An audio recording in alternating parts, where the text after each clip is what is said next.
Film की शुरुआत में हम विल नाम के एक लड़के को देखते हैं जो अपने बारे में बता रहा होता है कि मैं पढ़ाई कर रहा था, पर क्योंकि हमेशा से मैं अमेरिका की तारीख के बारे में जानना चाहता हूँ, इसीलिए मैंने पढ़ाई फिलहाल छोड़ दी है और अब अमेरिका घूमकर मैं वहाँ के बारे में सब कुछ जान जाऊंगा। फिलहाल मैं वहाँ के एक गाँव में जा रहा हूँ जहाँ पर भैंसों की खाल का बहुत बड़ा बिजनेस किया जाता है। वहाँ इस चीज की मार्केट बहुत ज्यादा है जिसमें भी मेरी दिलचस्पी बहुत है, उसके बारे में भी मैं जानना चाहता हूँ। ये वक्त होता है 1874 जहाँ पर विल उस छोटे से गाँव में पहुँच जाता है जिसका नाम बुचर्स क्रॉसिंग है, जो इस फिल्म का नाम भी है। अब यहाँ आकर विल अपने रहने के लिए कमरा लेता है। फिर आकर एक डीलर से मिला जो भैंसों की खाल चमड़ी का सबसे बड़ा डीलर था। वो लोगों से खाल लेकर मार्केट में बेचा करता था। वो अब डीलर को अपने बारे में बताता है कि मेरा नाम विल है, मैं आपकी दोस्त का बेटा हूँ। कुछ साल पहले आप और मेरे डैड काफी अच्छी दोस्त हुआ करती थी, जो कहकर वो अपने डैड का डीलर को देता है। तब उससे मिलकर डीलर काफी खुश हुआ। विल से बताता है कि मैं यहाँ अमेरिकन को समझने आया हूँ, उन्हें जानना चाहता हूँ। डीलर कहता है कि हाँ, तुम्हारे डैड मेरे काफी अच्छे दोस्त थे, पर बेटा अभी फिलहाल यहाँ मंदे चल रही है, हालात खराब है काम शाम की, तो मैं तुम्हें फिलहाल नौकरी पे नहीं रख सकता। जिस पर विल कहता है नहीं नहीं, आप गलत समझ रहे हैं, मुझे जॉब नहीं चाहिए, बल्कि मैं तो बस ये समझना चाहता हूँ कि शिकारी भैंसों का शिकार कैसे करते हैं, उस पूरे प्रोसेस में क्या क्या होता है। ये सुनकर डीलर चौंक गया। कहता है बेटा, जो तुम सोच रहे हो ना, ये काम इतना आसान नहीं है। आगे चलकर तुम्हें जिंदगी की बहुत सारी चीजें देखनी है और ये फजूल सी चीज उन चीजों में शामिल नहीं है। विल कहता है नहीं अंकल, ये मेरा शौक है, मुझे ये चीज हर हाल में देखनी है। जो कहकर वो यहाँ से चला जाता है। अब वो वहाँ से एक बार में आया जहाँ पर मिलर नाम का काफी बड़ा शिकारी बैठा हुआ था। विल उसके पास आकर कहते हैं कि आप काफी बड़ी और खतरनाक भैंसों के शिकारी लग रहे हो। सर, मैं भी आपके साथ शिकार पर जाना चाहता हूँ, मैं हर चीज को बहुत जल्द समझ लेता हूँ। अब मिलर जो समझ गया था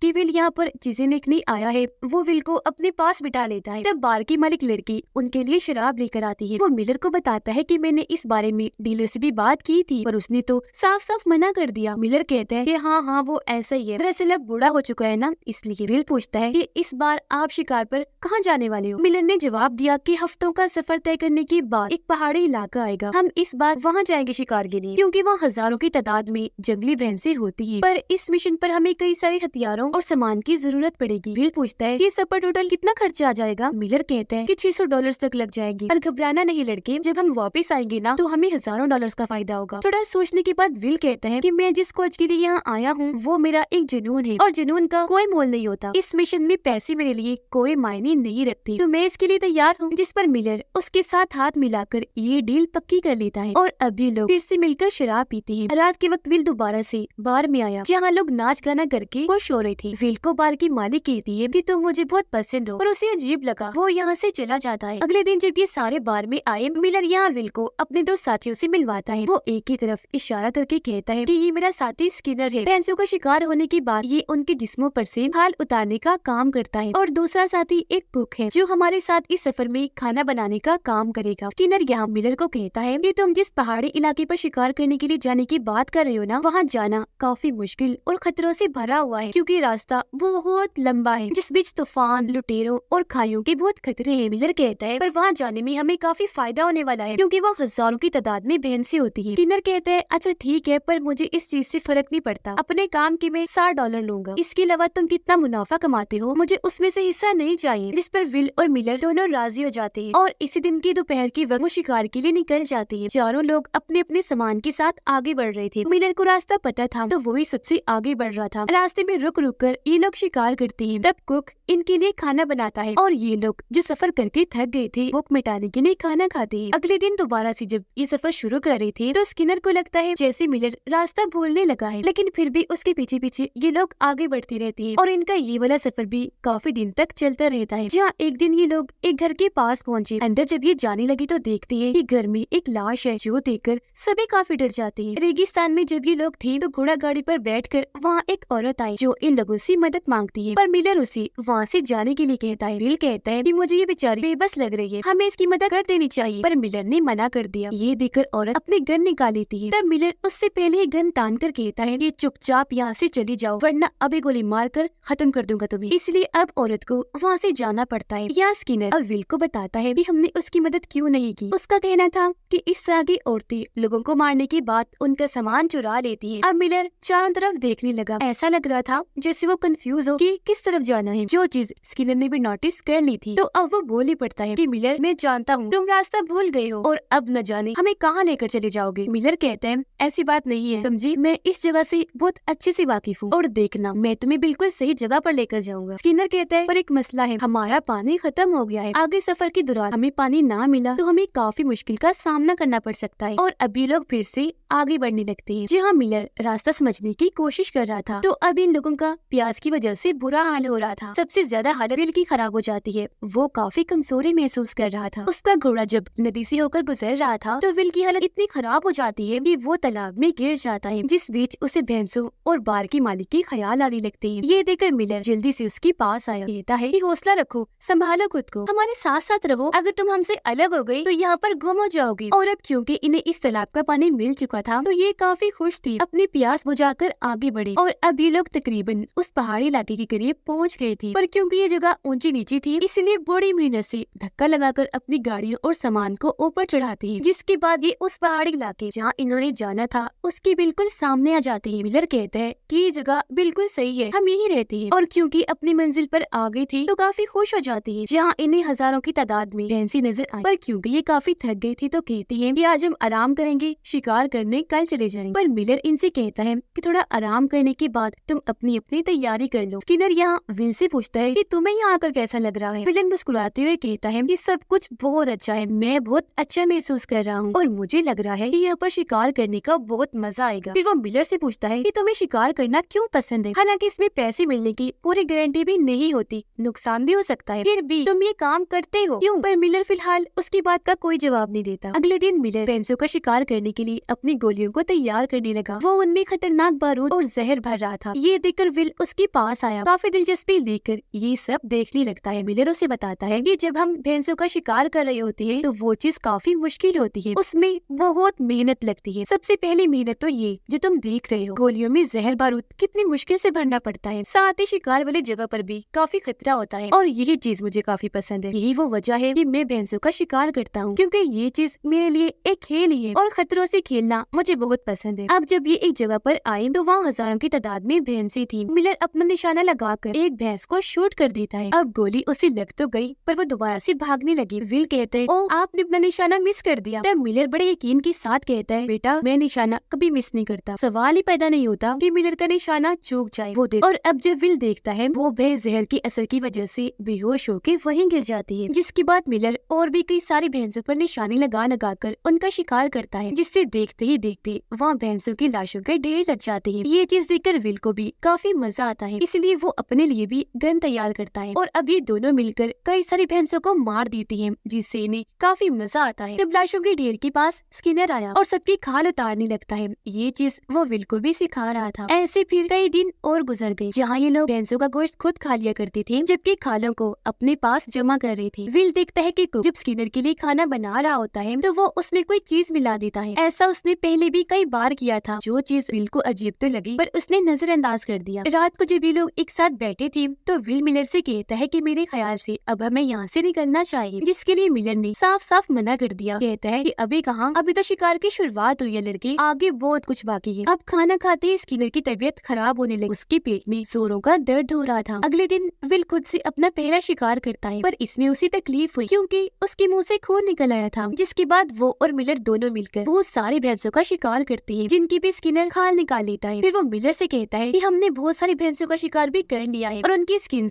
खाले भी उतार ली है और अब हमें यहाँ से निकलना चाहिए। ये सुनकर मिलर को गुस्सा आ गया। वो कहता है कि ये फैसला मैं करूंगा कि हम कब यहाँ से जाएंगे। अगर मेरे शिकार होने से पहले तुमने यहाँ से जाने की जल्दी मचाई तो मैं तुम्हें खत्म कर दूंगा। जो कहकर मिलर और भी कई सारे भैंसों का शिकार कर लेता है, जिनकी साथ स्किन निकाल ली गई और ऐसे इन्हें कुछ दिन और यहाँ पर गुजर जाते हैं, जहाँ पर मिलर दिन में तकरीबन 100 भैंसों का आराम से शिकार कर लिया करता था। और यहीं पर स्किनर की तबीयत खराब होने लगी, जोर से उसके पेट में दर्द होता है और ये उस चीज की वजह से हो रहा था जो कुक उसके खाने में मिलाया करता था। और अब तो विल के साथ भी अजीब होने लगा, उल्टे सीधे उसे ख्याल आने लगी थी, जिनमें वो मिलर और बार के मालिक को साथ देखता है तो कभी अपने शिकार की गई भैंसें भी उसे नजर आया करती थी। और अब ऐसे इन्हें यहाँ पर 3 हफ्ते गुजर गए। रात को स्किनर कहता है कि हमें यहाँ पर 3 हफ्ते हो गए हैं, जबकि सिर्फ हमें 1 हफ्ता यहाँ पर रुककर ये शिकार करनी थी। जो सुनकर मिलर को काफी गुस्सा आ जाता है। वो लाता है, जिस पर स्किनर कहते हैं कि ज्यादा मत बोलो, ओके, हमें यहाँ से निकलना ही होगा वरना हम अपने गाँव बुचर्स क्रॉसिंग नहीं पहुँच पाएंगे क्योंकि कुछ ही दिन में सर्दियाँ शुरू हो जाएंगी और उस मौसम में बर्फ के बीच में से हम अपना सामान नहीं ले जा पाएंगे। अब मिलर कहता है कि ऐसा कुछ नहीं होगा, ओके, ज्यादा अपना दिमाग मत चलाओ और हम यहाँ से जा भी नहीं रहे क्योंकि मुझे पता है कि सर्दियाँ कब शुरू होती हैं। जिस पर स्किनर को गुस्सा आ गया। वो कहता है मिलर तुम पागल हो गई हो, तुम यहाँ की हर एक भैंस का शिकार करना चाहते हो, ऐसा नहीं हो सकता। उसका ये बर्ताव देखकर मिलर को भी गुस्सा आ गया। वो उसका मुंह बंद करके मार कर उसे नीचे गिरा देता है। तब विल उसे कहता है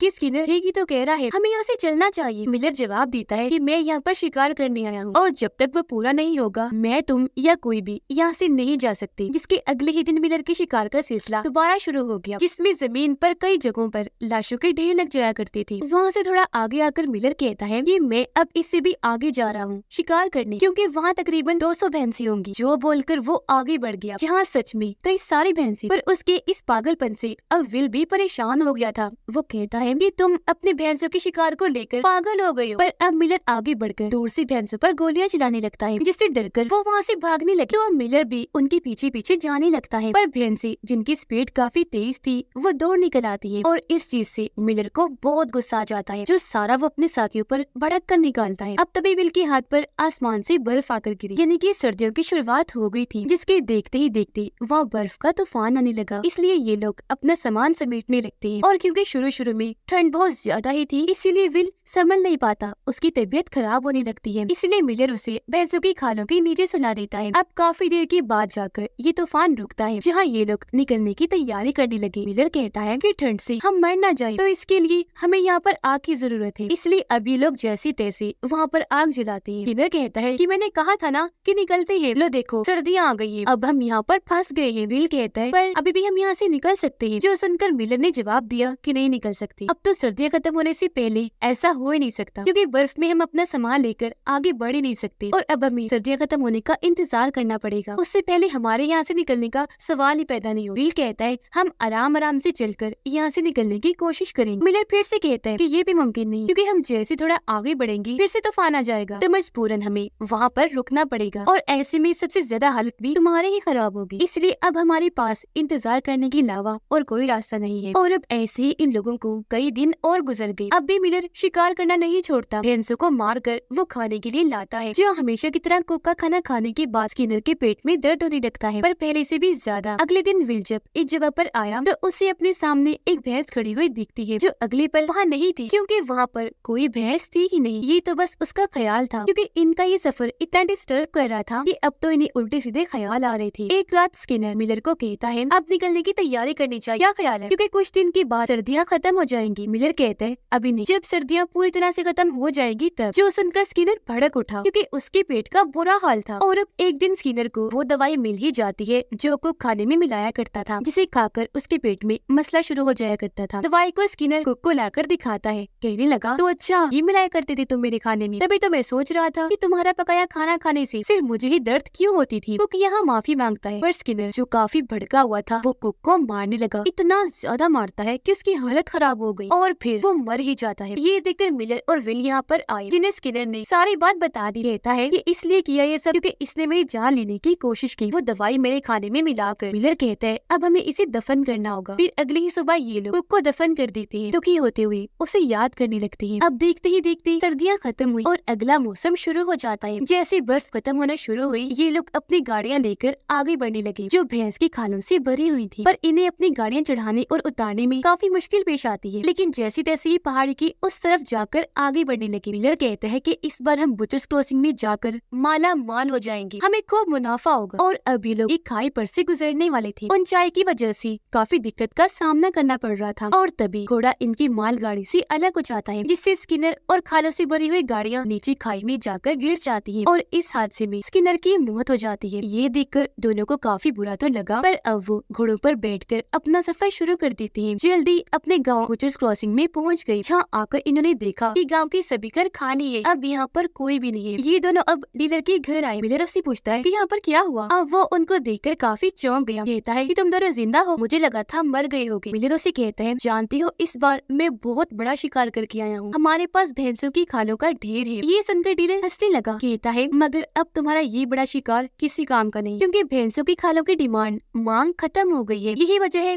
कि इस चीज का बिजनेस हमारे गांव में काफी डाउन हो गया, लोगों को नुकसान होने लगी। इसीलिए वो यहाँ से सब कुछ छोड़ छाड़ कर चली गई ताकि कोई अच्छा काम तलाश कर सके। खुद मुझे भी इस बिजनेस में काफी नुकसान हुआ। अब ये स्किन्स हमारे किसी काम की नहीं है। इस बात से मिलर काफी मायूस हो गया, उसे बहुत बुरा लगता है, गुस्सा भी आ जाता है, इसलिए वो यहाँ से निकल गया। डीलर अब वे से पूछता है कि तुम यहाँ जिस मकसद के लिए आए थे वो पूरा हुआ? जो अपने सफर पर तुम ढूंढने गए थे वो तुम्हें मिल गया? इस पर वो हाँ में जवाब देता है। डीलर कहता है कि तुम जैसे आजकल के जवान बच्चों को मैं समझ ही नहीं पाता। तुम्हारे सर पर एक चीज को लेकर इतना जुनून सवार हो जाता है कि तुम वो चीज खोज कर ही रहती हो जिसके लिए तुम्हें चाहे कुछ भी करना पड़े। फिर मुस्कुराते हुए कहते हैं हाँ बस ऐसा ही है। जो कहकर वो अपने कमरे में आ गया जहाँ उसे अपने पूरे सफर के ख्याल आने लगते हैं। वो जब लेटा हुआ था तो उसी बाहर से लोगों के चिल्लाने की आवाजें आई। उसने जब बाहर आकर चेक किया तो मिलर ने डीलर के घर पर आग लगा दी थी। दुख से चिल्लाता हुआ डीलर जैसे यहाँ पर आया, मिलर उसके सर पर वार कर देता है। पर उसने अब जैसे विल को देखा वो फौरन यहाँ से निकल गया। और अब अगले दिन विल दोबारा से अपने सफर पर निकल गया ताकि वो अमेरिका के बारे में और जान सके जिसके लिए वो आया था, जो उसका मिशन था। फिर बताया जाता है कि अमेरिका में टोटल 60 लाख के करीब भैंसें थी, पर लोगों ने उनका इतना शिकार किया कि अब सिर्फ मुश्किल से 300 भैंसें ही बची थी। यानी कि भैंसों की काफी बड़ी तादाद का शिकार किया गया था। और इसी के साथ इस फिल्म की कहानी यहीं पर खत्म हो जाती है।